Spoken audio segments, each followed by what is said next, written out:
Well, welcome to the True Man Podcast. I've had the pleasure to talk about and learn about a lot of great things while doing the podcast. But occasionally something comes your way and you meet someone and hear a topic and it really stops you cold turkey, to be honest. And this is one of those people and one of those topics. So on today's show, I'm talking with Susan Norris. And Susan is the founder and executive director of Rescuing Hope here in Atlanta, Georgia, and has been involved in the fight against sex trafficking in America since 2010. And her passion is to raise awareness about the issue of sex trafficking, as well as encourage and empower survivors to live an abundant life. And we're going to talk about that today. So, Susan, welcome to the True Man Podcast. Thank you for having me. I appreciate it. You bet. I just think this is such an important topic. And Susan, what's interesting, though, is you didn't set out to necessarily get in the nonprofit world. You were an educator, you were a teacher. And so this might be a good place to start. What did you see, hear, and realize when you were in teaching that made you go, oh man, there's a problem here? What happened? Well, actually, I was not formally teaching at the time. I had stopped when my kids came home or were born. So I'd been a substitute teacher where my kids were in school. And when my son entered 7th grade in a new district school that opened, it was brand new in our county. And they had lots of clubs and things that needed sponsorship. And one of those clubs was the Fellowship of Christian Athletes. And they asked if I would be the parent sponsor for that. So I had done student ministry, young life, a lot of different things through my years. And I thought, well, this, would be right up my alley. And so I started meeting with the students every week, actually 3 times a week. We would have a leadership training and then another meeting and then the huddle, as they call it, when everyone that wants to come comes in. And so I'd been with middle school kids, ages, honestly, 11 to 14 or 15, depending on how well they did in school, for 4 years. And we had probably between 300 and 350 kids that came on a consistent basis every Friday. So I'd been kind of in the thick of middle school, which is laughable because I swore I would never teach middle school, but there's quite the sense of humor with that. And I've moved beyond it. Now we're on to other serious problems like dating. So there you go. So once my stint there was coming to an end, as my own children were leaving middle school, I knew that I was going to pass that baton and go do something else.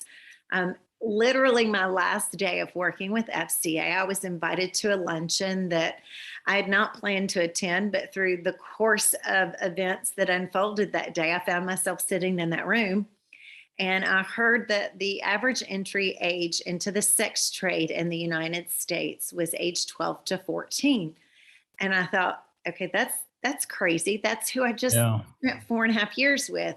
Why? That everything in me kept screaming, no, this can't be right. And so honestly, I'm an educator, as you said, by trade. And so my natural instinct is to dig deep, find out whatever I can about this issue.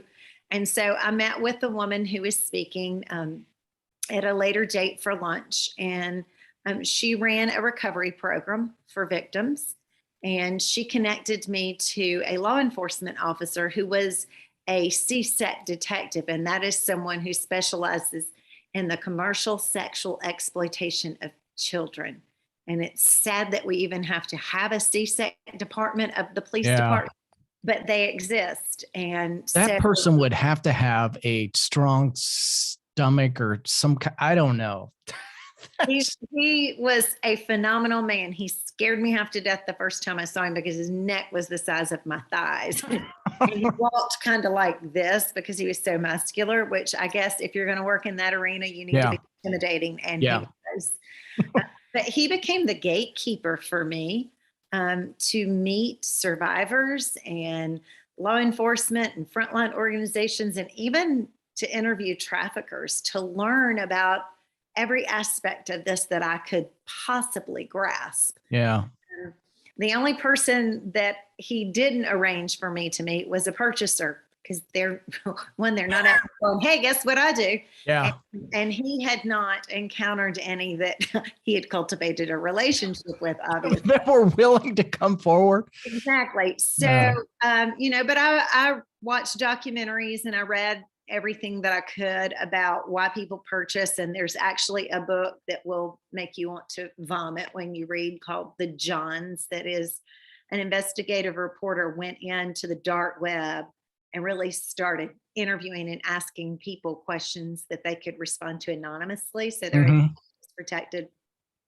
So that gave you a very strong grasp of the warped sense of some of the individuals, not all, but some of the individuals that purchase. How do you, I'm curious, because I can only imagine what you were reading. Mm-hmm. You read that, like, what's going through your mind? Because I can only imagine how graphic it probably was to a large degree. I mean, like, what are you thinking when you're honest? I was thinking about Rambo, and I wonder how I could pull that off. My gosh. But I took all this information and I wrote the book Rescuing Hope, which is a fiction book so students would read it. Mm-hmm. But it is extremely factual, because everything that happens to this young woman through this account of this novel was based on talking with people, either from the law enforcement arena or the trafficker, who I sat for 3.5 hours to interview him. And I really tried to get all the different angles, and I honestly thought, okay, I'm going to put this book out there. I'm going to make it available for young people to read so they can learn how this works, so they'll be less likely a target. And then I'm going to go figure out what I'm going to be when I grow up. And, the plan was clearly different. I didn't see the writing on the wall, but it was released on New Year's Eve, 2012. So this is its 10th birthday, and wow, we've sold, it's online, it's on Target and Walmart and Barnes and Noble and Amazon, all the .coms. But the vast majority of them have been sold at conferences I've attended and places I've spoken. But we've sold close to 10,000 copies. Oh, wow. And sadly, for the New York Times review, you have to do it through a store for it to count. I'm not worried about being a bestseller. I'm worried about educating young people, and that's why we wrote the book. So then my phone rang, and survivors started calling me that I had sat with. Hey, Mama, I need money on my books. Can you do that? And, hey, Mama, I need diapers. And, hey, Mama, I don't think I can make this anymore. I need help. And two things went through my mind. Is one, why are you calling me Mama? Because I didn't give birth to you. Yeah. What could I possibly do? I mean, I didn't know what they meant when they said money on my books. I was so naive. And so I was thrown in and refined by fire. These first few survivors that I assisted, they taught me a lot. And I would call the detective and go, hey, is this legal if I do this? I help with this. I called my pastor one time and I said, hey, have you ever been to jail? I need to get in the jail. And, he's going, please don't commit a crime to go see someone that you want to help. So for 6 years, I served survivors by myself, and my husband funded it with our family bank account. Yeah. And then in 2015, we knew that this was growing bigger than either one of us could have seen. And so we officially formed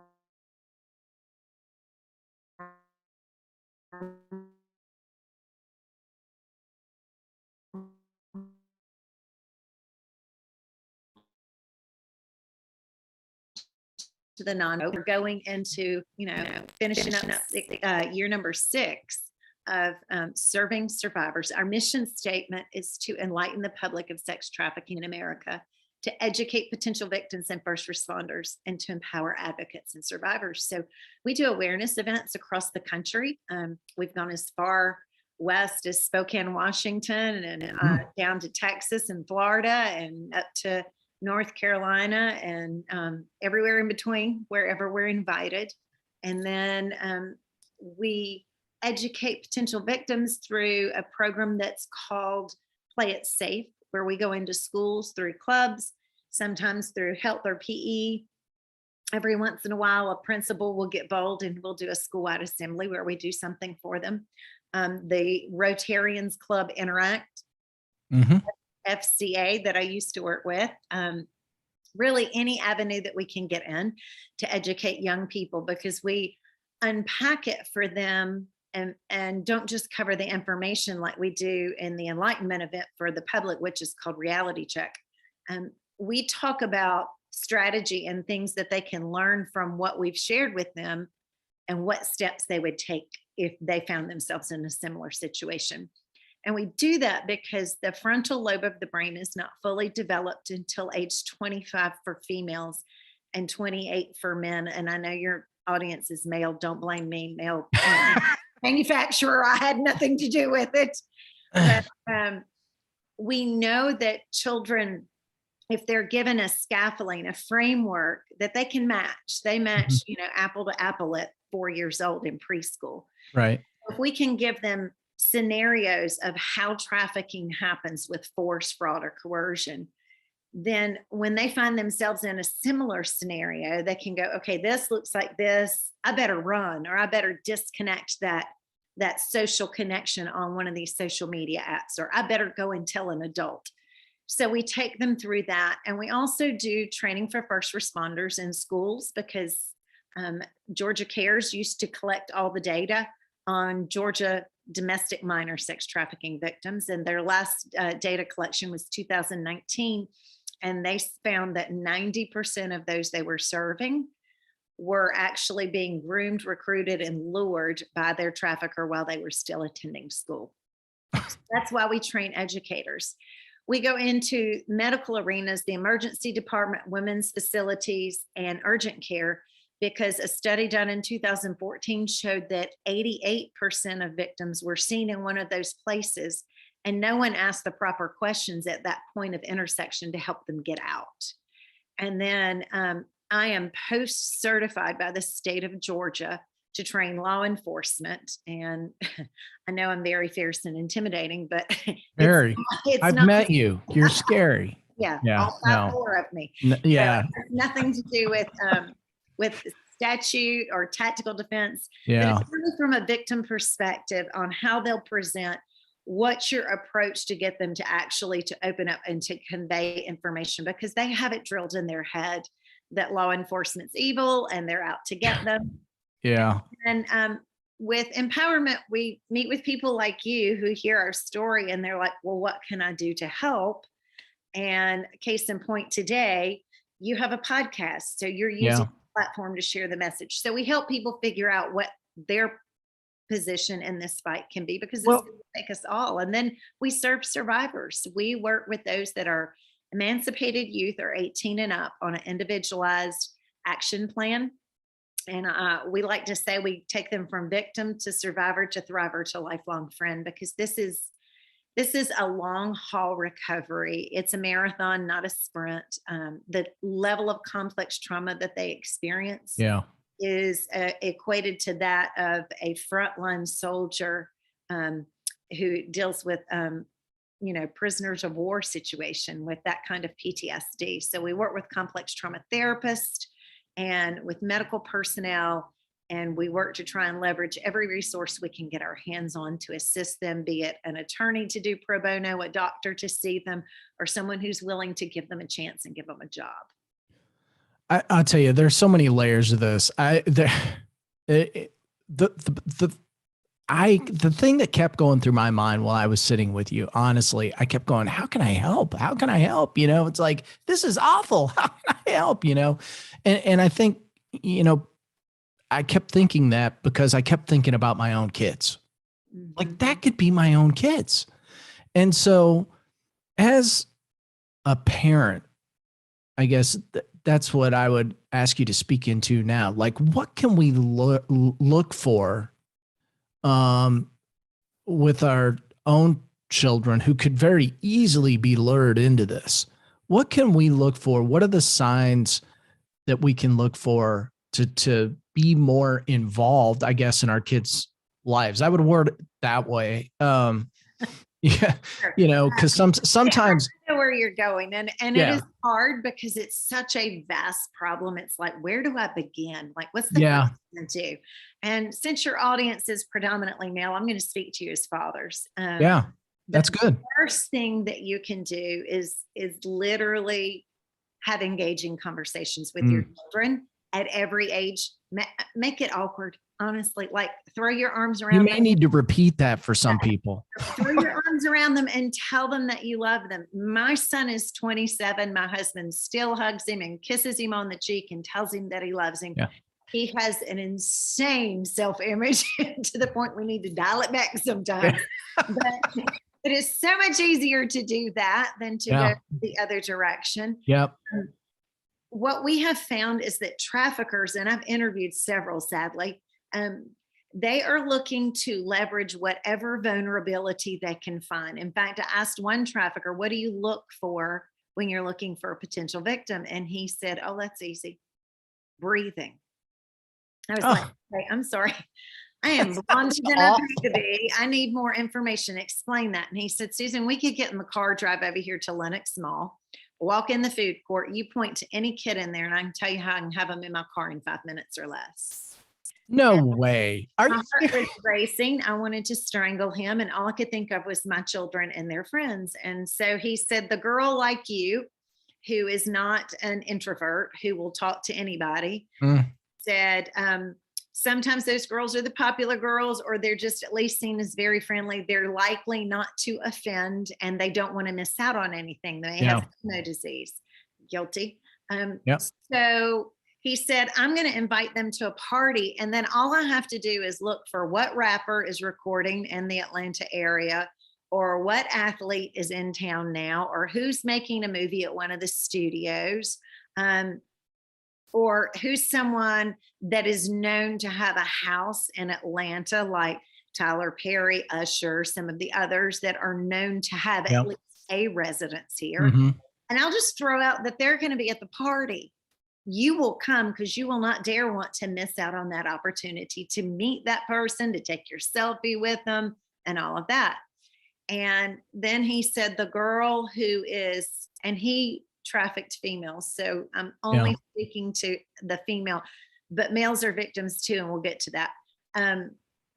The girl who is maybe overweight, or she wears glasses like you, maybe she has acne. He said, I'm going to look at her and I'm going to say, hey, beautiful, because somebody probably hadn't told her that in a very long time.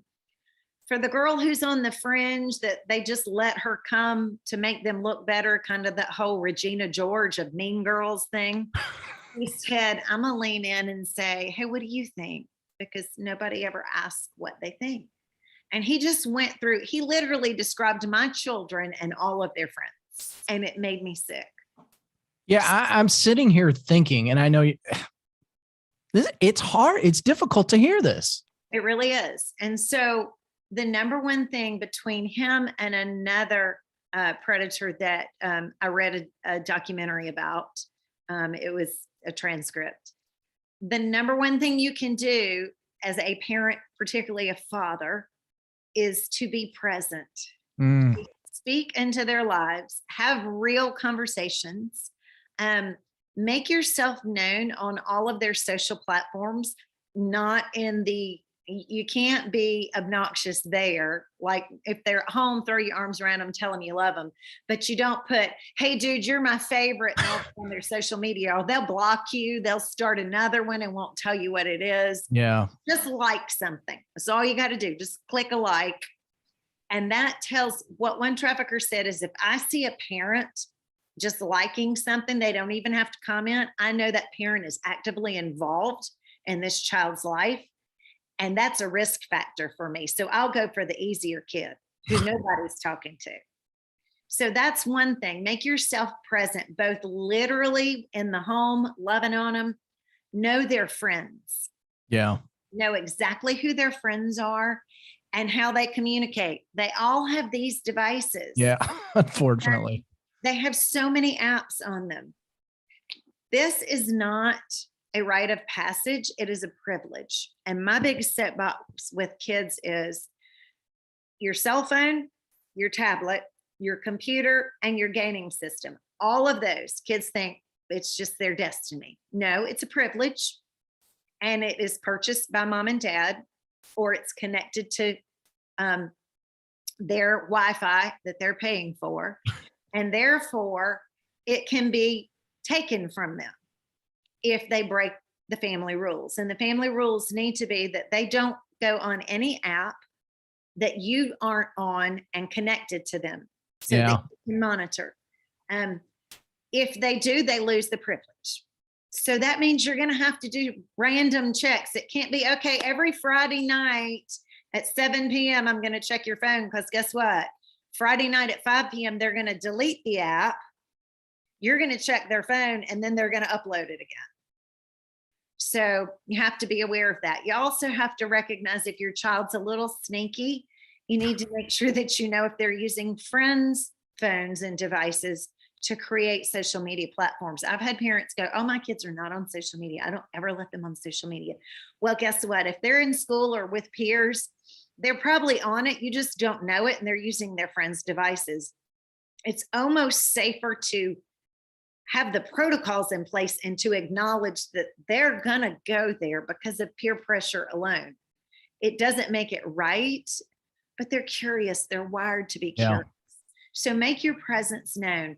Have some spot checks. Recognize that there are apps that you can buy that are covered apps, or shield apps, they're called, that when you click on it and you think you're clicking on a calculator, it's not a calculator.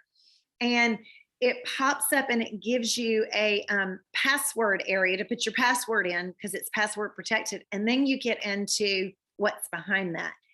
And sadly, because of pornography and because of sexting, that wasn't even a word in the dictionary 10 years ago, but now it is. We have people that have thought it was brilliant to create an app so someone could hide their naughty pictures. And so now our 7th graders are doing that, and our 8-year-olds. Yeah. So you need to check all of that. And then another thing is, I always encourage parents, do not ever allow your children to take any technological device behind a closed door, because traffickers are counting on it. Make those devices remain in thoroughfare spaces. Now, that's a pain in the rear for parents. I feel like I just got called out. If they're in their bedroom, if they're in a gaming room, if they're in a basement, you don't know who's in there with them. You may know who's in there physically with them, but you don't know who's in there here with them. And so put them with all of their devices in the thoroughfare spaces. That means you're going to have to listen to their nasty gaming. You can't throw them in the basement. And that, you know what? It's inconvenient, but so is parenting.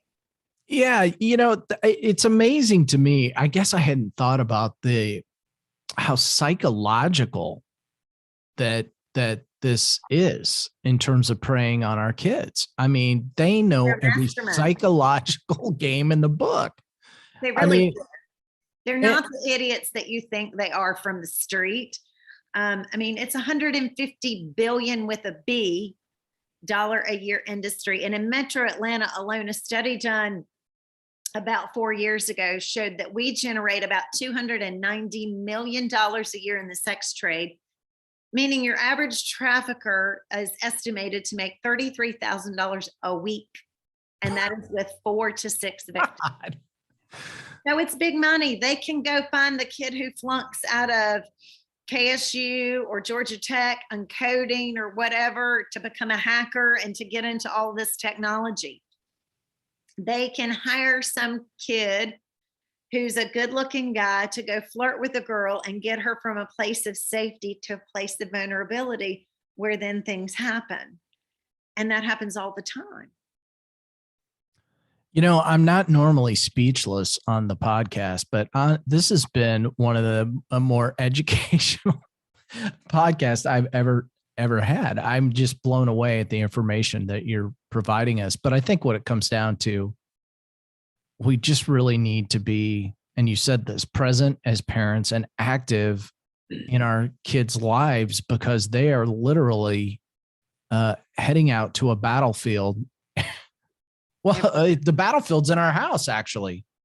Well, we started looking at the data, and obviously a single parent home makes Yeah. them an easier target because you have one set of eyes instead of two.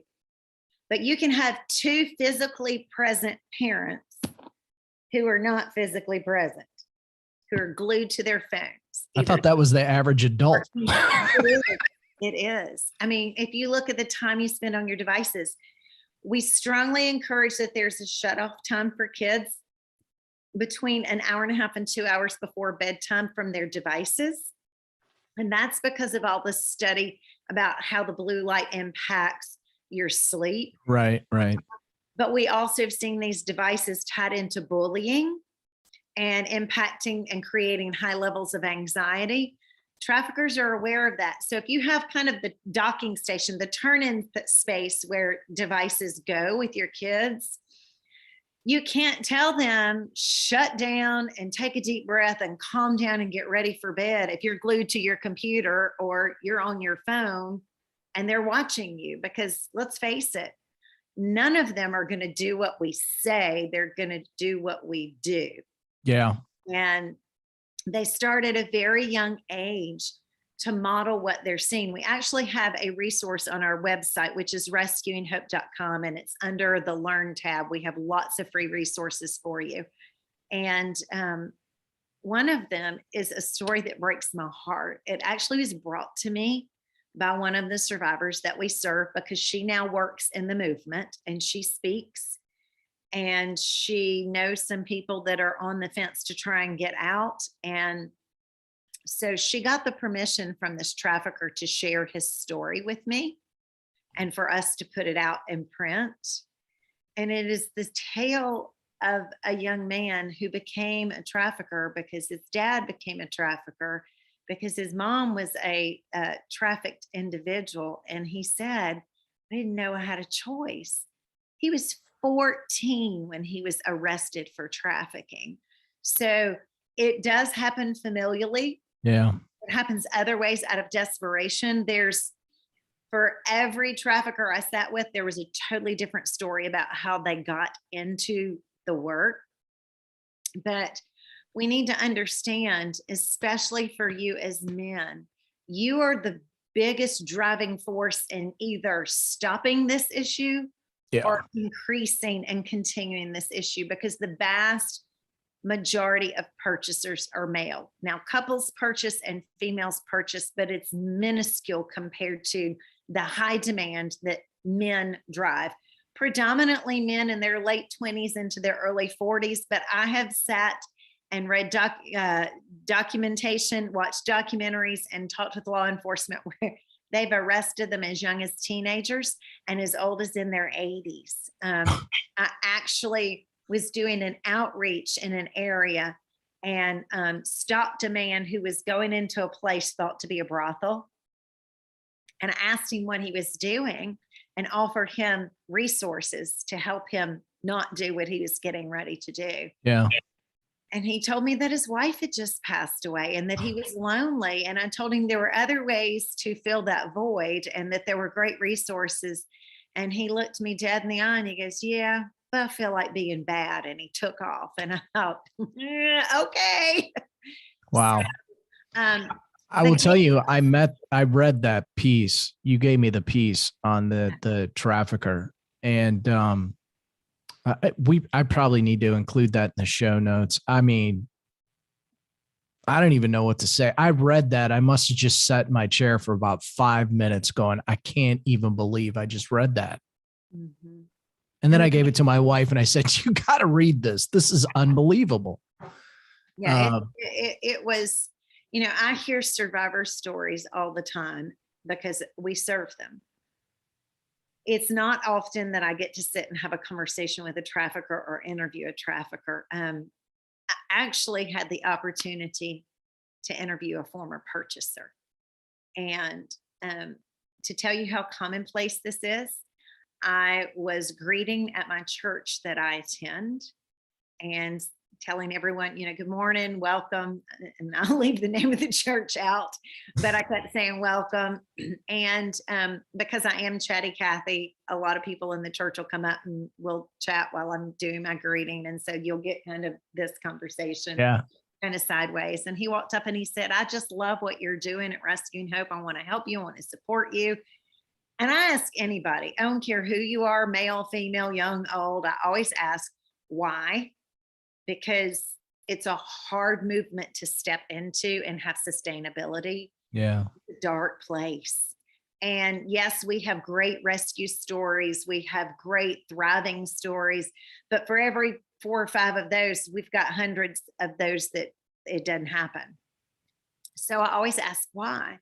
And his response to me, you could have blown me over with a feather. He said, well, I want to be part of the solution because I used to be part of the problem I used to purchase. Oh, and my head swung to him and my chin dropped and people were walking by without being greeted because I was literally stunned. I'd known this man for 15 years. We had worshiped at the same church. And I say that because this is everywhere. Yeah. There's not a zip code that is immune to this. And he wanted to share his story with me. Not my first rodeo. I knew it was not wise for me to sit with him, but my husband and I did. And he cried at my feet, just face down on the floor for about 3 hours, sharing his story with us. Yeah. And the first 5 words out of his mouth, I've read in countless documentary transcripts. I've seen in documentaries for John schools that states that have those. And it's the same 5 words over and over and over. And it all started with porn. And what we've learned the brain science behind it, but there is huge market of pornography. It's everywhere. You don't have to go looking for it. It will come looking for you. It's practically on network television. Yeah, sadly, you're right. And a lot of just sitcoms and commercials. I mean, what does a pistachio have to do with a dominatrix with a whip and all that? I mean, how does that sell pistachios? It's because it's sexual.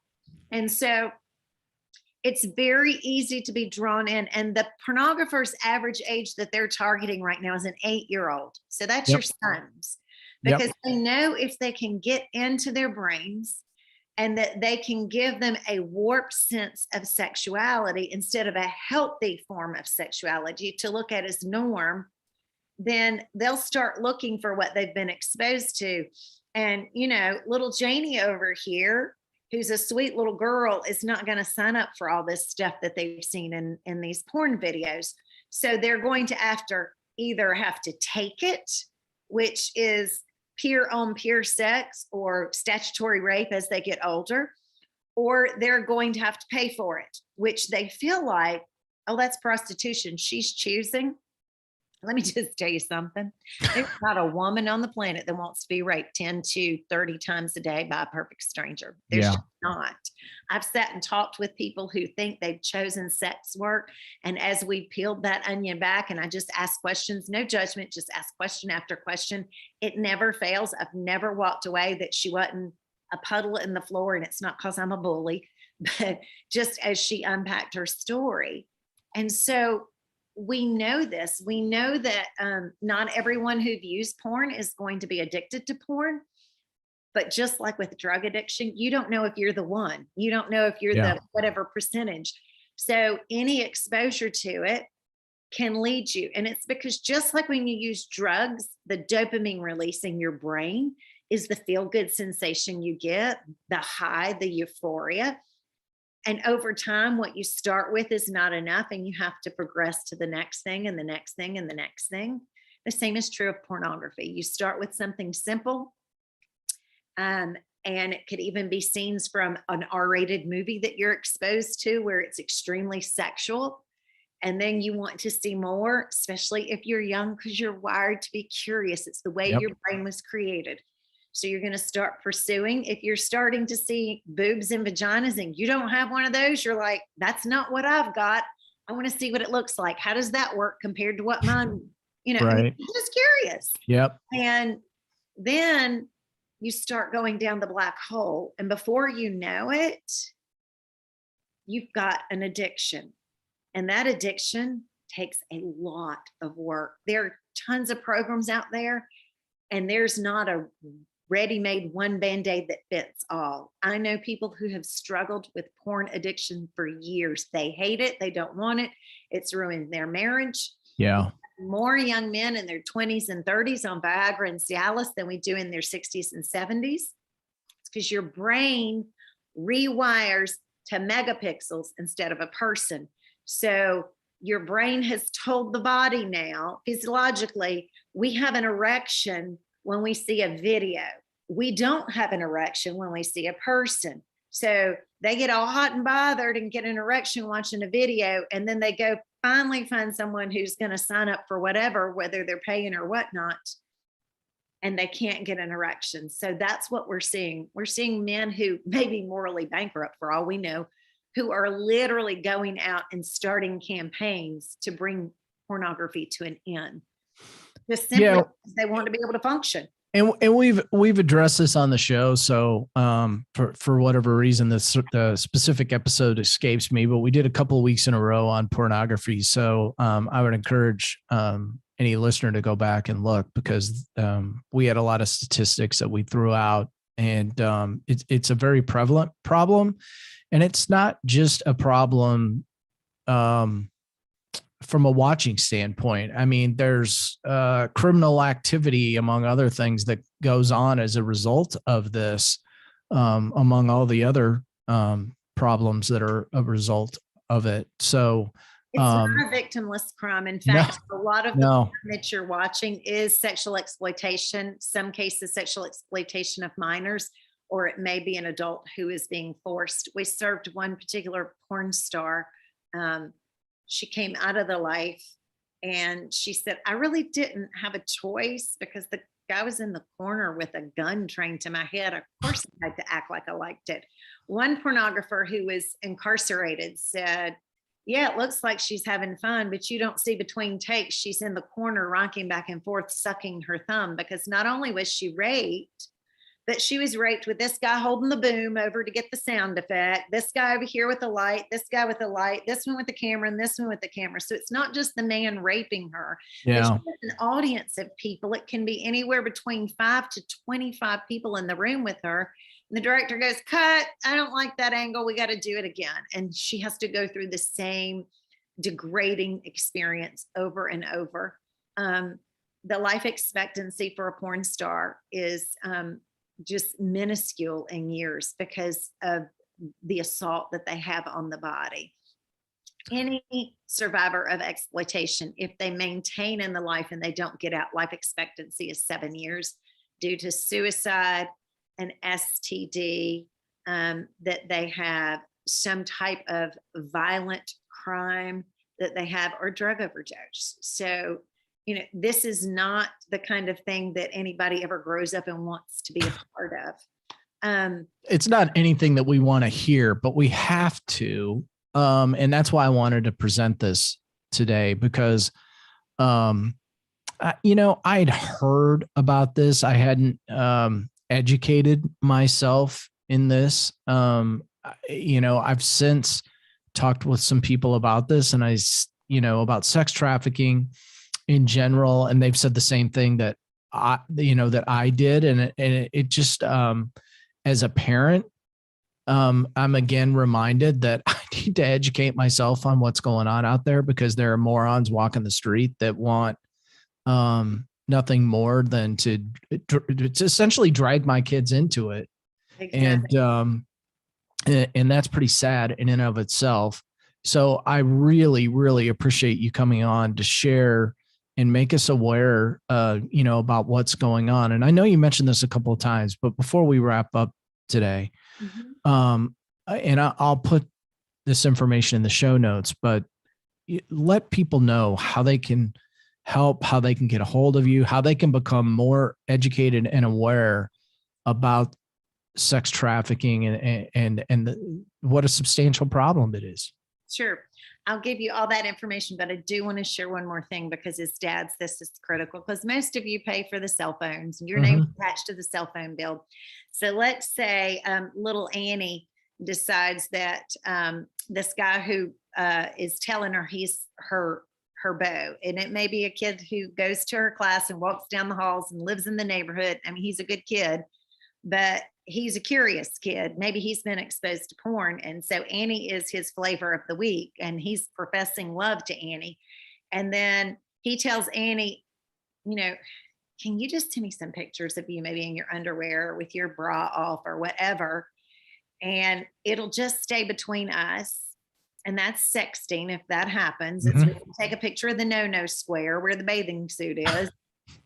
And she does that and she sends it to him. She has committed 3 felonies. She has manufactured child porn because she's a minor. She is in possession of child porn because it's on her cell phone. And she has distributed child porn because she has sent it. Now, if that doesn't scare you enough, whose name's attached to the cell phone bill? So who can law enforcement come after? Because they can't prove that Annie's the one that took the picture of Annie without the clothes on, or that Annie is the one who owns the phone that has the photo of her without her clothes on, or that Annie is the one who sent that to her boyfriend. And then if your son is Annie's boyfriend for the week, and then he decides, no, I really like Janie better than Annie, and he breaks up with Annie, but then decides to be popular with the guys, he's going to send them the pictures of Annie, then he has just committed the felony of possession of child porn and distribution of child porn. So it's important that you have these conversations with your kids, that you talk about the legality behind it. Now, I've talked with lots of law enforcement officers. They're not interested in locking your children up or you. You may come across a bad apple who says, you know what, the law is the law and that's it. And you could have that. They're more interested in the perpetrators. But once those pictures of your son or your daughter, because the guys send photos as well, excuse the expression, but the dick pics are very popular among the young men. And once that's out on social media anywhere, if someone decides they want to shame and they put something on someone's platform with the person's name attached to it, when they go to apply for college and you do the little Google search of their name, guess what the admissions office is looking at? Oh, yeah. When you go to apply for a job and your HR department does the little search, guess what the head of HR is looking at? So we need to sit down with our children and explain to them, your choices today have a great impact on 5 years from now, 10 years from now, 20 years from now, because those things happen. So how to get involved? Well, first of all, we would love for you to follow Rescuing Hope on social media and share the information that we put out on our platforms. We're on Facebook, we're on Instagram, and we're on Twitter. So you can follow us on all of that. I will say Facebook and Instagram is where we're more active. So you get information about the goings on and you can get involved that way. We've just been posting about an event that a local businessman and a local businesswoman who are both ambassadors for Rescuing Hope. They like to open doors for us, introduce us to people, raise money for us. They are hosting on February 11th a 1980s adult prom. So pull out your favorite 80s wear, buy your ticket, and come to the best era ever. Absolutely. It's gonna they've got a band, they're gonna have food, it's gonna be fun. And it is a fundraiser for Rescuing Hope. So there's that. Maybe you like to have parties. Okay, have one. You can do it as a fundraiser for Rescuing Hope, or you can host dessert coffee or wine and cheese night. And our staff will come and we'll speak a few minutes to your friends. It's a way for you to introduce them to what we're doing, the resources that we have. If you have kids in school, try and get through the PTA or through your administration to get us in to do the Play Safe program, the reality check. We have a training program that we do called Sex Trafficking 101 for their teachers. Get us in the door there. If you attend a house of worship, be it a mosque, a synagogue, a church, invite us there to speak. They have youth programs. They have full congregational programs. We would love to share there.